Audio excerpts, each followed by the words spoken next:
les familles, la nuit du Nouvel An est un moment de repos, de fête ou de cadeau. Pour la jeune héroïne de cette histoire, tout commençait exactement de la même manière. Elle n'avait que 18 ans, toute une vie devant elle, et ses rêves commençaient à se réaliser. Il semblait que rien ne pouvait assombrir un moment si merveilleux, sauf un crime sanglant. Nancy Mestre est née en 1975. Sa ville natale était Barranquilla, située en Colombie. C'était une grande ville avec une population de plus d'1 million de personnes. La jeune fille vivait dans la famille de Martin Mestre et Nancy Varga avec son frère. Depuis son enfance, elle était toujours sociable et joyeuse. Les enfants avaient d'excellentes relations avec leurs parents. Un lien de respect et d'attachement s'était formé entre eux. Nancy considérait sa mère comme son meilleur professeur et son père comme son meilleur ami.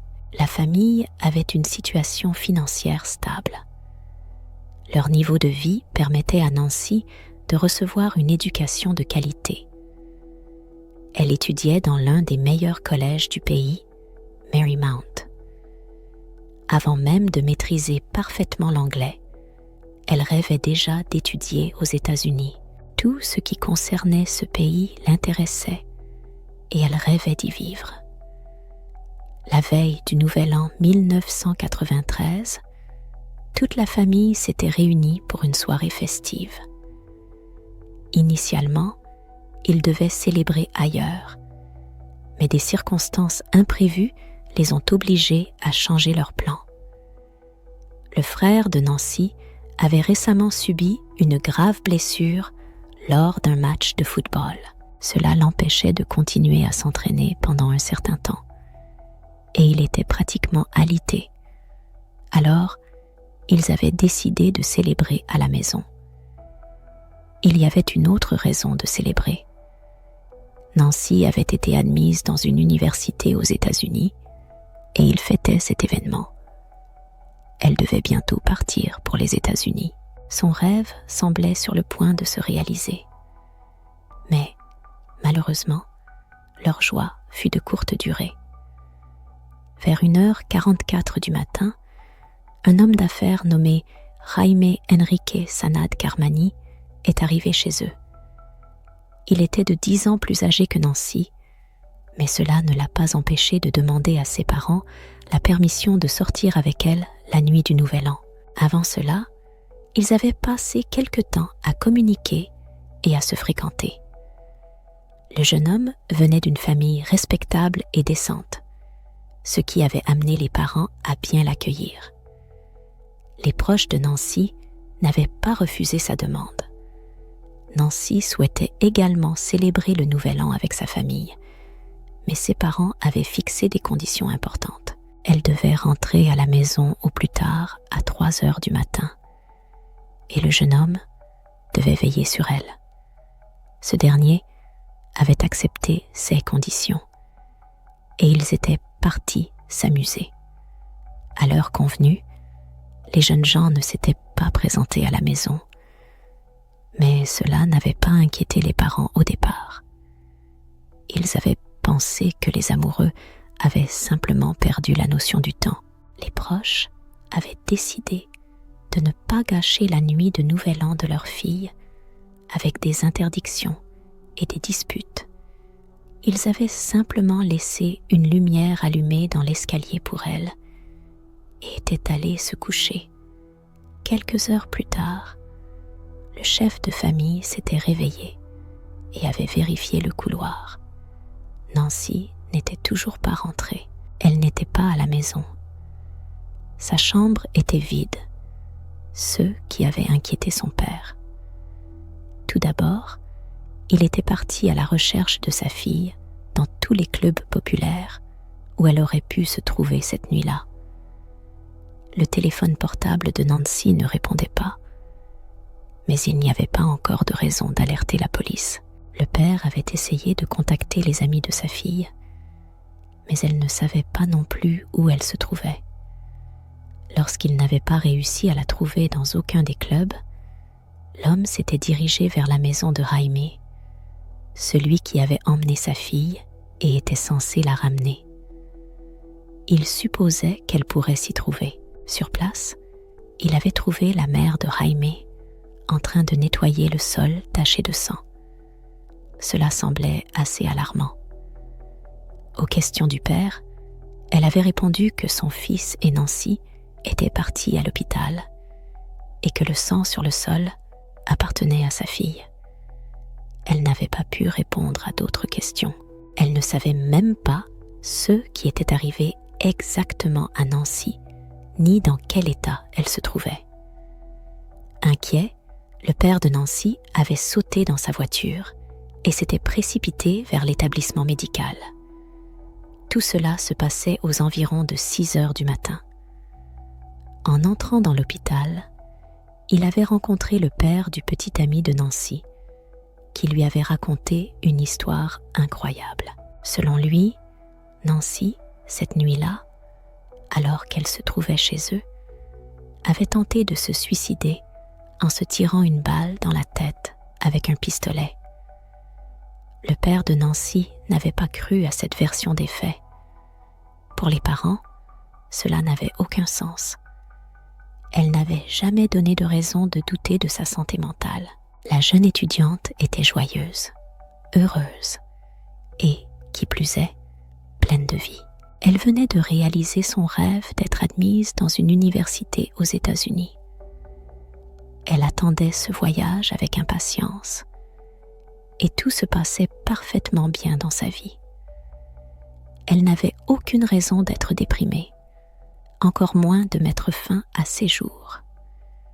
Il était également impensable qu'elle ait pu faire cela précisément pendant la nuit du Nouvel An, chez un ami.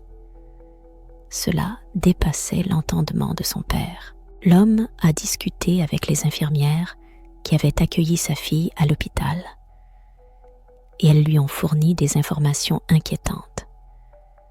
Elles lui ont révélé que Nancy avait été amenée complètement nue, simplement recouverte d'un drap, et qu'elle montrait à peine des signes de vie.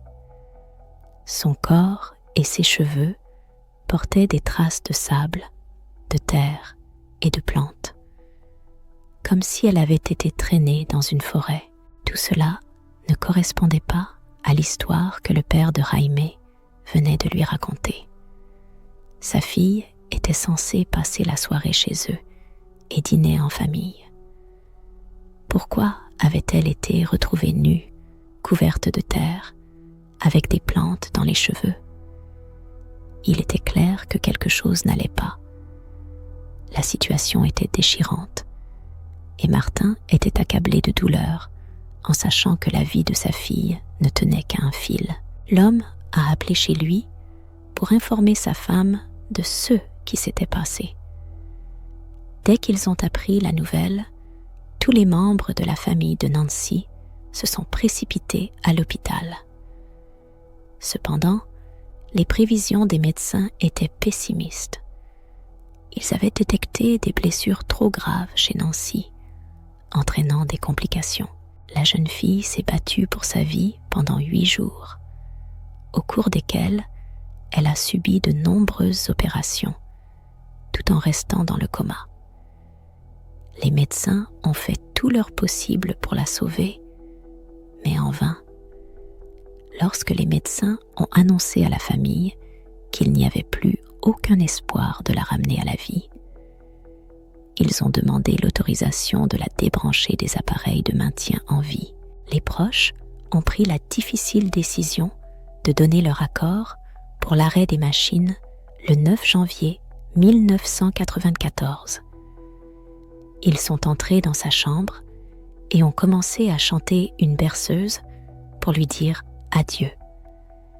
Nancy est décédée sans jamais reprendre conscience et sans pouvoir raconter sa version de ce qui s'était passé cette nuit fatidique de Nouvel An chez Jaime. Aucun des proches de Nancy n'a cru à la version de son petit ami et ils se sont rendus à la police pour demander une enquête approfondie sur toutes les circonstances de l'incident. Ils ont également demandé un examen minutieux de la famille de Jaime, qui semblait clairement cacher quelque chose. Les forces de l'ordre ont pris en compte la demande de la famille et ont ouvert une enquête. Des expertises médico-légales ont été réalisées. Les résidus de poudre sur les mains du petit ami de Nancy indiquaient qu'il avait tiré avec une arme. Le tir avait été effectué sur la tempe droite, mais aucune trace de poudre n'avait été retrouvée sur la main droite de la victime, ce qui est caractéristique pour un tel acte. En revanche, des résidus avaient été détectés sur sa main gauche. Pour tout le monde, il était évident qu'il était impossible de se tirer une balle dans la tempe droite avec la main gauche. Il semblait que le coupable avait tenté de simuler un suicide. Mais la mise en scène était extrêmement maladroite. Lors de l'autopsie, il a été découvert que la jeune fille avait eu des relations intimes avec 2 hommes différents la nuit de sa mort. 2 échantillons de liquide séminal masculin avaient été retrouvés sur son corps. De nombreuses éraflures, ecchymoses et autres blessures indiquaient qu'elle s'était activement défendue, ce qui montrait qu'elle avait été victime d'un viol, que l'on tentait de dissimuler. De plus, sous ses ongles cassés à cause de la lutte, des experts avaient découvert des traces de peau. 6 éléments sont typiques d'une défense active en CS d'agression et permettent d'identifier l'agresseur. Les fragments de peau sous les ongles ont été collectés et envoyés au laboratoire pour analyse.